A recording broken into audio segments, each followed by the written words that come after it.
시립대 2009학년도 수시 문제 보겠습니다. 이때 시립대는 화석연료의 사용과 이와 관련한 생태학의 문제를 출제를 했고, 역시 6개의 제시문을 3개로 분류를 해서 이 전체의 논점을 이해한 뒤 도표를 해석하고, 그리고 다른 제시문에 대한 비판을 토대로 자신의 견해를 서술하는 그러한 문제 유형을 유지를 하고 있습니다. 제시문 키워드 보겠습니다. 지문 가에서는 이스터 섬의 그 생태계 파괴를 보여주고 있죠. 이게 그 유명한 이스터 섬의 석상입니다. 근데 이러한 석상과 그 다음에 무분별한 그 산림자원의 남벌로 인해서 결국은 생태계가 파괴돼서 생존이 위협받는 그런 모습을 보여주면서 지구 전체의 차원에서 이 화석원료 사용에 대해서 의문을 제기하고 있고 문제시하고 있는 그런 내용으로 유추해 갈 수 있을 것입니다. 일설로는 이 석상들을 만들면서 그 벌목을 해서 이 석상들을 옮기는 과정에서 산림이 황폐화됐다, 뭐 이런 얘기들 같이 하고 있죠. 지문 나에서는 재생에너지 산업이 활성화되었다, 이 부분을 소개를 하고 있는데, 이 부분에 대해서 학생 여러분들이 약간 오해를 합니다. 이게 재생에너지 산업이 이제 잘 되고 있으니까 화석연료를 쓰자, 그런 뜻이 아닙니다. 이 글의 전체는 뭐다? 화석연료는 환경에 대한 오염을 수반한다. 그런데 이제 어떻게 재생에너지가 경제적 경쟁력을 갖추고 있는 만큼 대신 이것을 대체해 나가자, 이런 입장으로 전체 글의 논지 전개를 봐야 될 것입니다. 두 가지로 해석되는 그런 지문이 아닙니다. 지문 타는 보편화되고 일반화된 도덕입니다. 그래서 필요에 따라서 그때그때 변하는 상대적이고 시대에 따라서 그리고 조건에 따라서 변하지 않는 그런 불변의 도덕 원칙, 칸트의 도덕률을 이렇게 소개를 하면서 우리가 갖고 있는 도덕과 양심의 명령에 따라서 과연 이것을 현재 우리가 무분별하게 사용하는 것이 후손들에게 그리고 누구나에게 피해를 줄 수 있다면 자제해야 되지 않겠느냐, 그런 맥락의 글로 가나다가 분류가 될 것이고, 라와 마와 파는 화석연료의 사용에 대해서 어쩔 수 없는 한계를 인정하거나 그 다음에 현실론을 통해서 그것에 대해서 보다 보호적이고 긍정적 입장을 제시를 하고 있습니다. 일단 지문 나에서는 석유가 고갈될 것이라고 이렇게 말하는 예측의 허구성을 말하고 있습니다. 사실은 어떤 근거도 없이 대략적인 직관의 수치에 불과하다. 지문 마는 도덕이라는 것은 불가피한 편파성을 가질 수밖에 없다. 바로 도덕에 있어서 시대나 상황에 따른 그런 한계를 말하고 있는 거죠.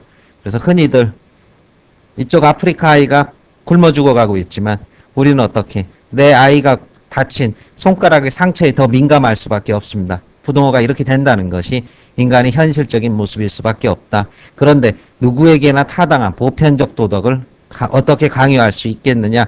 현실 삶에 그리고 우리가 느끼는 직관의 윤리 그리고 감성의 윤리에 충실하라, 이렇게 말하고 있고, 바에서는 그것이 좀 더 구체화되고 있죠. 욕망과 감성, 현실에 충실한 그러한 삶의 가치를 말하고 있습니다. 삶의 가치는 현세에 있는 것이지 우리가 보지도 못한 후세 그리고 피한 내세에 있는 것은 아니다. 현실 삶을 충실하게 우리가 주어진 조건에 따라 살아라, 이렇게 말하고 있는 것으로 본다면 화석연료를 사용하는 것은 어쩔 수 없는 현실의 불가피성이다, 이렇게 이해가 될 것이고, 제시문은 가나다, 라마바 이렇게 분류해서 볼 수 있을 것입니다. 문제 보겠습니다. 문제에서는 화석연료를 큰 테마로 두고 미래 세대 이익을 보호하기 위해서 근거죠. 현재 희생을 감수할 필요가 있는 것이냐, 아니면 현실의 문제에 충실할 것이냐, 이렇게 문제를 제기하고 있습니다. 그리고 문학 1번에서는 미래세대 이익을 보호하기 위해 화석연료 사용을 최소화해야 한다는 주장을 반박하기 위해 사용될 수 있는 지문을 찾고, 바로 제시문 라와 마와 파가 될 것입니다.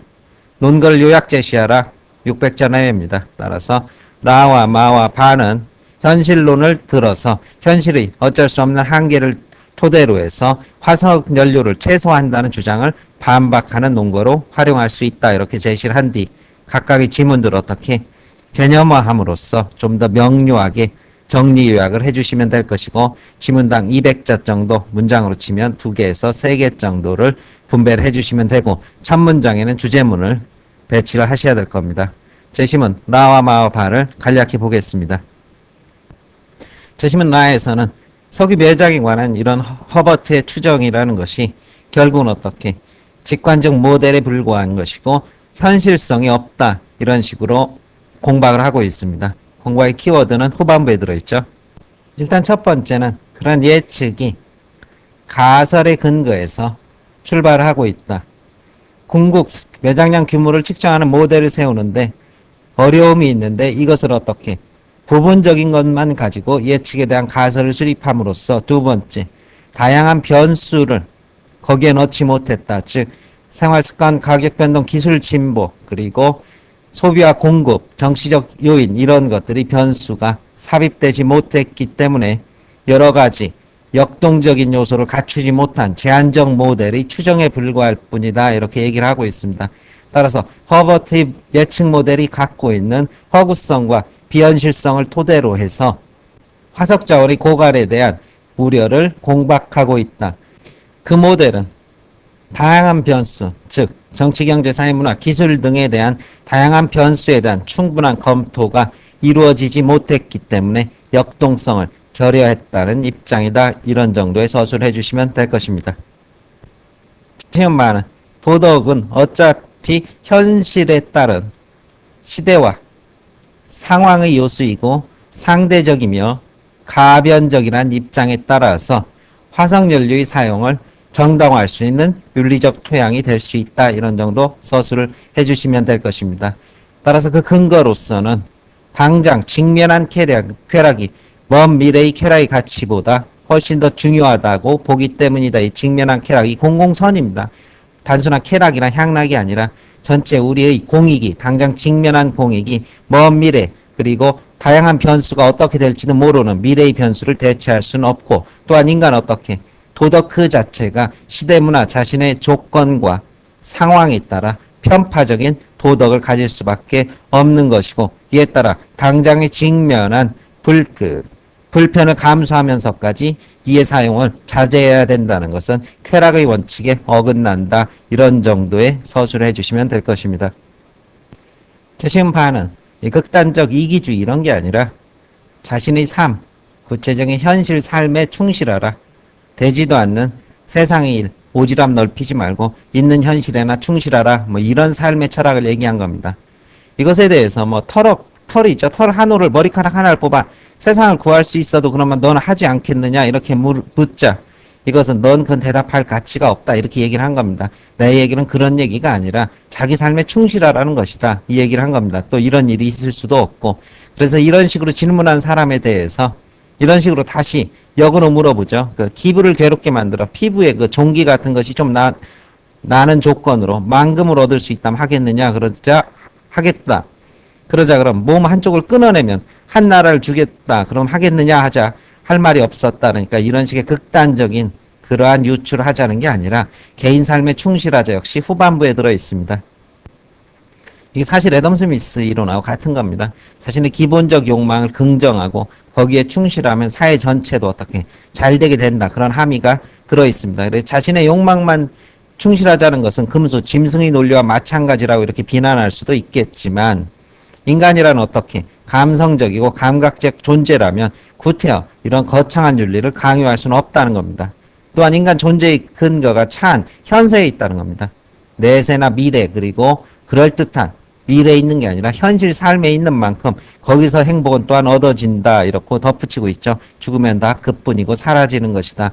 따라서 재심은 반은 뭐를 토대로? 현실론을 토대로 해서 우리가 현실이 직면한 삶에 충실하면서 그에 따라서 직면한 문제 또한 해결해 나가는 그런 방안을 말하고 있다. 먼 미래의 일은 인간이 갖고 있는 가치 고려 요소로 그만큼 중요성이 떨어진다면서 화석연료, 직면한 화석연료 사용을 옹호하는 근거로 볼 수 있다. 이 정도로 서술해 주시고, 그리고 인간은 자신의 기본적 욕망을 긍정하고 살아갈 때 삶이 충실해지는 것이고 현세적 존재라는 인간 존재가 가진 기본적 특성을 논의의 전제로 삼고 있다. 뭐 이런 정도 요약을 해주시면 될 것입니다. 2번 보겠습니다.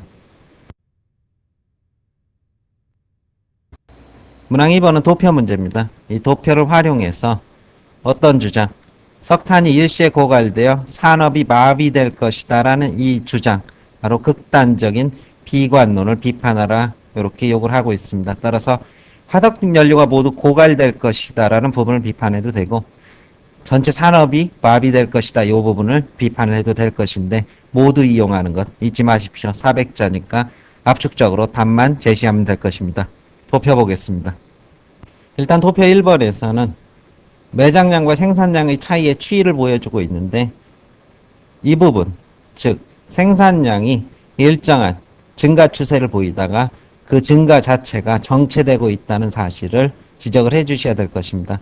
따라서 발견량이 그 이전에 누적적 발견량이 아직 남아있고 생산량의 증가 속도가 정체되어 있는 상황에서 또한 뭐다 발견량이 급속하게 줄어들지 않고 일정 부분을 유지하고 있다는 사실을 들어서 일시에 고갈될 수 있을 것이라는 그러한 주장을 반박을 할 수 있을 것입니다.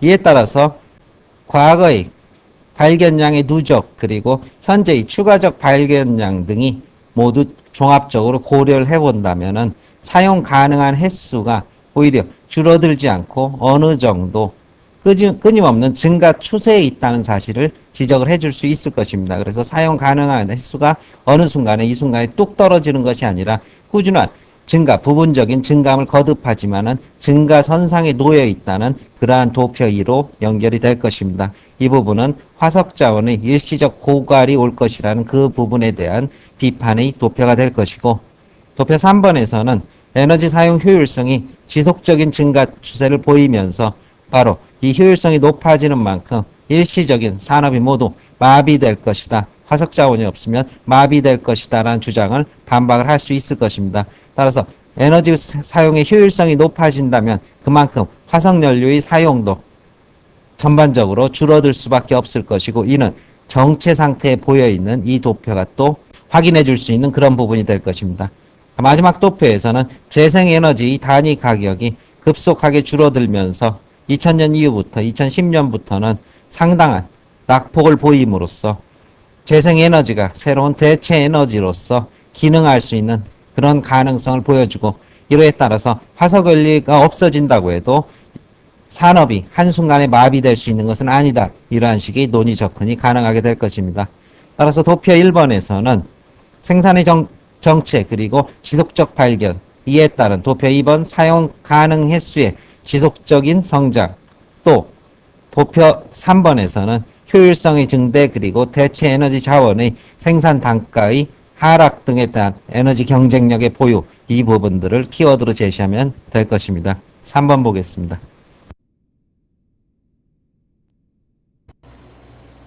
문항 3번에서는 미래의 이익을 보호하기 위해 이 부분이 염두에 두십시오. 미래의 이익을 보호하기 위해 화석연료의 사용을 최소화해야 한다는 주장에 대한 찬반 입장을 정하고 반대에 대한 비판을 중심으로 서술하라 이렇게 요구를 하고 있습니다. 따라서 학생 여러분들은 이 세 가지 지문을 비판을 하셨겠지만 저는 6가지 지문을 당연히 모두 비판을 해보겠습니다. 이 비판의 키워드 등을 자신의 논의 전개와 한번 비교를 해보시고 자신이 비판하지 않은 지문에 대해서는 또 어떻게 비판할 수 있는지에 대해서도 한번 확인을 해보시기 바랍니다. 지문 보겠습니다. 일단 가에서는 이스터섬을 토대로 해서 이런 생태계 파괴의 위험성을 경고를 하고 있습니다. 파괴의 위험성을 경고를 하고 있는데 이 부분에 대해서는 2가지 정도의 비판이 가능하게 됩니다. 첫 번째와 두 번째. 이 첫 번째는 이스터섬의 생태계 파괴라는 것은 그 파괴 과정에 대한 정확한 예측과 그로 인한 결과 이런 것들이 전혀 무지한 상태에서 벌어진 일입니다. 하지만 현대의 과학기술은 환경을 개발하면서 그 환경의 개발에 따른 부가적인 상황들을 모두 함께 고려하는 그런 예측의 기술이라는 것이 이스터섬과는 비교할 수 없는 그런 상황입니다. 따라서 우리는 환경을 활용하면서도 어떻게 또 지속 가능하게 살아갈 수 있는지를 전반적으로 함께 고려하는 그런 총체적 시야를 갖추고 있다는 면에서 단순히 이스터섬의 이러한 원주민의 문제와 현대 우리가 갖고 있는 산업사의 문제를 단순히 비교할 수는 없을 것입니다. 같은 맥락에서 두 번째, 이쪽은 산림자원이고 또 하나는 화석자원입니다. 이 두 개는 생태학적으로 차지하는 위치가 또 어떻게 달라질 수 있을 것입니다. 이것이 그 생태학계에서 당시 섬의 생태학에서 결정적이고 치명적인 그러한 위험성을 가지고 있었다면 화석자원의 사용이라는 것은 산림자원과는 다른 별도의 문제를 야기를 하게 되는 것이고, 이 별도의 문제, 야기되는 문제는 대체 에너지 개발 그리고 또 다른 과학의 힘을 통해서 부작용을 최소화할 수 있는 그런 단계 속에서 개발되고 있다. 이 부분을 토대로 해서 한마디로 단순하게 이스터섬과 현대사회 문제를 단순하게 유추해서 비교할 수는 없는 것이다. 이런 식의 비판이 가능하게 됩니다. 이게 재심은 나죠.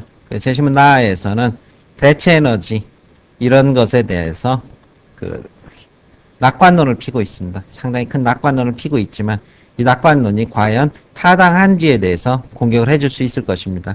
예를 들면은 일단은 이것을 어떻게 환경에너지, 대체에너지, 재생 가능한 에너지로 대체하는 과정에서 기술과 비용의 문제가 여전히 해결되지 않고 이것을 해결한 국가는 일부 선진국에 국한되고 있다는 그 부분에 한계가 있습니다.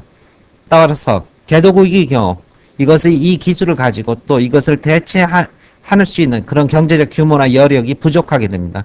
이 과정에서 선진국이 또 이 대체에너지 기술이나 이런 것들을 쉽사리 이전한다는 보장도 없습니다. 그렇다면 선진국 일부 국가가 이 대체에너지를 친환경 에너지를 사용한다고 해서 과연 지구촌 전체의 화석연료로 인한 문제가 해결될 수 있는 것이냐, 극히 지엽적이고 부분적인 그런 해결책의 한 시작에 불과할 뿐 여전히 전면적인 대체의 가능성은 지구촌의 현실에 미루어 보아서 실현이 여전히 어렵다. 이런 식의 현실론의 비판이 가능하게 될 것입니다. 실제로 선진국은 친환경 기술을 절대 후진국에게 개도국에게 넘겨주려고 하지 않고 개도국 또한 이것의 대체를 실제적으로 아직 엄두를 내지 못합니다. 그 막대한 설치 비용을 감당할 능력이 없기 때문입니다. 재심은 타에서는 칸트의 윤리죠. 그래서 보편화 가능성, 이 보편화 가능성이라는 것은 공간과 시간적으로 멀리 어쩔 수 없다는 주장은 설득력이 없다. 공간, 시간과 이런 것의 제약을 뛰어넘는 것이 윤리로서의 가치가 있다는 칸트의 보편설 법칙론이죠. 이런 윤리를 얘기하고 있는데 실제로 우리 윤리라는 것은 시대나 상황의 지배를 완전히 벗어날 수 없는 것이다. 왜? 윤리는 우리 삶을 어떻게 보다 더 윤택하고 함께 공존하게 만들어 가느냐에 따른 시대나 여건의 변화를 그만큼 반영할 수밖에 없기 때문에 따라서 현재 우리 여건 내에서 화석연료의 사용이 불가피하다면 그것이 보편적 윤리 그리고 후세까지 위해야 된다는 그런 양심과 도덕의 윤리를 일방적으로 강요할 수는 없는 것이다. 윤리란 또한 어떻게 처해진 여건과 조건에 따라서 가치 상대적 요소를 분명히 가지고 있기 때문이다. 일방적인 윤리의 주장이라는 것은 윤리 속에서 우리가 윤리 틀에 묶이는 것이고 화석연료를 사용하지 말아야 된다는 그러한 주장은 일종의 당위론처럼 보이지만은 여건을 무시한 추상적이고 비현실적인 그러한 도덕군자의 말에 불과할 수 있다. 이런 식의 비판이 역시 가능하게 될 것입니다. 요컨대 이 부분에서는 시대나 조건에 따라서 변할 수밖에 없는 윤리 상대성이 논의의 대전제가 될 것입니다. 재심론은 이런 석유 매장의 예측 모델이 비현실적이다. 이 부분을 공격을 하고 있습니다. 그래서 이쪽은 아직 여러 가지 변수도 제대로 고려하지 못했고 궁극적 매장량 구문을 세우는 모델을 세우는데도 어려움이 많다. 그래서 믿을 수 없다. 이렇게 얘기를 하고 있는데 화석자원의 고갈이라는 문제는 이러한 사소한 변수 그 자체를 모두 다 계산함으로써 그것의 고갈이 신뢰도가 있고 없고 그런 문제가 되진 않습니다.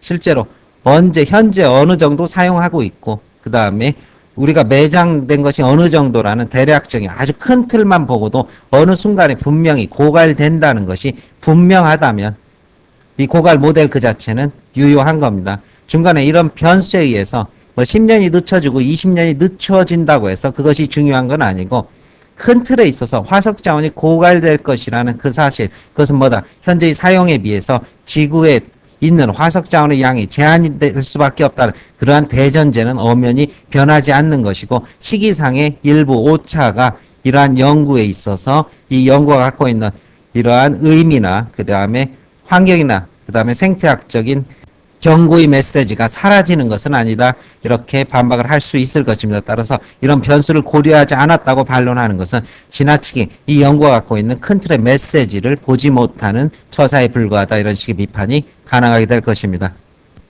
재심마에서는 이 쾌락과 고통의 양, 현재의 쾌락과 미래의 쾌락의 그 고통의 양을 비교하고 윤리란 어떻게 당면한 문제에 대한 편파성을 가질 수밖에 없는 것이다. 먼 미래에 살기를 남모른 미래 인류의 경우도 별반 다를 바 없다. 즉 아직 윤리란 태어나지 않을 자까지 고려할 수는 없는 것이다. 이렇게 얘기를 하고 있습니다. 이 주장에 대해서는 윤리가 지나치게 당면한 현실에 대한 이기성의 원칙을 합리화하는 수단으로 전락하게 된다면 윤리 그 자체의 도덕적 의미가 사라지게 된다. 이런 식의 윤리적 상대론에 대한 비판이 가능하게 될 것입니다. 먼 미래의 후손이 화석연료의 고갈로 인해서 분명히 고통을 받을 것이 명확한 상황임에도 불구하고 그것을 알고 있음에도 불구하고 내일이 아니라는 이유만으로 해서 그것을 외면한다면 그것은 더 이상 윤리적 정당성을 얻을 수 없는 것이다. 우리는 현실의 불가피성 때문에 먼 미래의 아프리카 아이들이 굶어서 죽어갑니다. 아사를 하지만 이것보다는 자기 아이가 손가락 하나에 난 상처를 더 아파합니다. 이것이 인간의 어쩔 수 없는 모습이라고 해서 이것이 윤리적으로 타당하다고 말할 수는 없습니다. 분명히 어떻게 불가피성이 있지만은 이것은 윤리적으로 타당하지 않은 그릇된 처사이고 이런 것을 고쳐나가기 위해서 우리는 끊임없이 어떻게 아프리카에 대해서 관심을 갖고 그들에게 우리가 보지 못하는 아이들에게도 불구하고 끊임없이 기부를 하고 그들의 아사를 건져주려고 노력하는 것이 바로 인간의 보편적인 모습이 될 것이고 미래의 일이고 예측할 수 없는 일이고 나와는 관계가 없다고 해서 우리는 보다 다소의 거리감을 가질 수 있지만 그것 자체가 윤리적으로 합당한 처사는 될 수가 없다. 따라서 당연히 화석연료의 고갈이 미래의 고통을 초래할 것이라고 분명히 예견된다면은 우리는 그에 대해서 대비를 하는 것이 윤리적 행동이 된다. 이런 식의 반박이 가능하게 될 것입니다. 마지막 제시문 바에 대해서는 기본적 욕망을 긍정하라. 인간은 어떻게 차한 현세를 살아가는 존재이다. 이렇게 얘기를 합니다. 물론 그렇습니다. 부정할 수는 없지만은 인간은 현세를 살아가지만 또 미래에 대해서도 함께 염려하는 존재입니다. 인간은 현세에 살아가지만 현세 그 자체의 향락과 쾌락만을 원하지 않는다는 건 바로 이세 자손을 둔다는 사실에서 분명히 확인할 수 있습니다. 때로선 자신의 현재 삶을 희생하면서도 이세를 위해서 그리고 자식을 위해서 더 많은 것을 주고 그게 베풀어 주려고 하는 것 또한 인간의 한 가지 욕망이 됩니다. 따라서 이런 극단적인 현세로는 인간을 설명하는 부분적인 모습이 될 수는 있지만 인간 전체를 설명할 수는 없습니다. 인간이라는 것은 현실을 살지만 후손을 통해서 또한 미래를 함께 보는 그런 양면적 존재라는 사실을 누가 간과하고 있다. 양주가 위화사상이 갖고 있는 한계이다. 이렇게 비판을 해준 데 따라서 우리 미래 후손들이 받게 될 그러한 고통, 그들 또한 당연한 욕망을 가지고 있는 삶에 대한 쾌락을 원하는 그들의 욕망이 우리로 인해서 고통받는 것은 우리에게 또한 고통이 될 수 있다는 이러한 논의 전개가 가능하게 될 것입니다. 서울시립대의 비판의 글은 마지막 천자가 됩니다. 이 부분에서 비판을 해주신 뒤 맨 마지막에 200에서 300자 정도 안배를 해서 전체를 어떻게 매듭하면서 종합하는 그런 맺은말의 서술을 갖춰주게 된다면 천자의 분량이기 때문에 글의 완성도가 조금 더 높아지게 될 것입니다. 설명 마칩니다.